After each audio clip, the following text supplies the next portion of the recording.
الف لام را، یہ حکمت والی کتاب کی آیتیں ہیں۔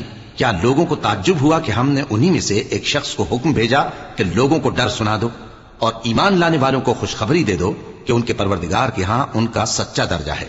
ایسے شخص کی نسبت کافر کہتے ہیں کہ یہ تو کھلا جادوگر ہے۔ تمہارا پروردگار تو اللہ ہی ہے جس نے آسمان اور زمین 6 دن میں بنائے، پھر عرش پر جلوہ افروز ہوا۔ وہی ہر ایک کام کا انتظام کرتا ہے، کوئی اس کے پاس اس کی اجازت حاصل کیے بغیر کسی کی سفارش نہیں کر سکتا۔ یہی اللہ تمہارا پروردگار ہے، تو اسی کی عبادت کرو۔ بھلا تم غور کیوں نہیں کرتے؟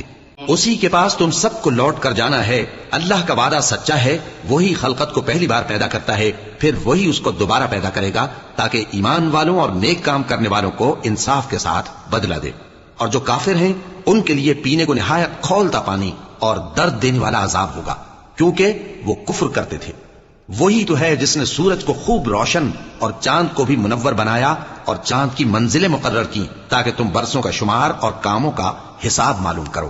یہ سب کچھ اللہ نے تدبیر سے پیدا کیا ہے، سمجھنے والوں کے لیے وہ اپنی آیتیں کھول کھول کر بیان فرماتا ہے۔ رات اور دن کے ایک دوسرے کے پیچھے آنے جانے میں اور جو چیزیں اللہ نے آسمان اور زمین میں پیدا کی ہیں سب میں ڈرنے والوں کے لیے نشانیاں ہیں۔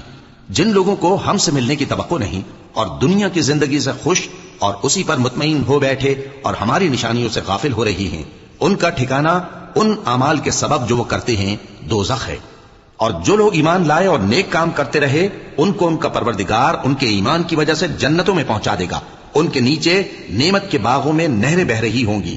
جب وہ ان میں ان کی نعمتوں کو دیکھیں گے تو بے ساختہ کہیں گے سبحان اللہ، اور آپس میں ان کی دعا سلام علیکم ہوگی، اور ان کا آخری قول یہ ہوگا کہ اللہ رب العالمین کی حمد اور اس کا شکر ہے۔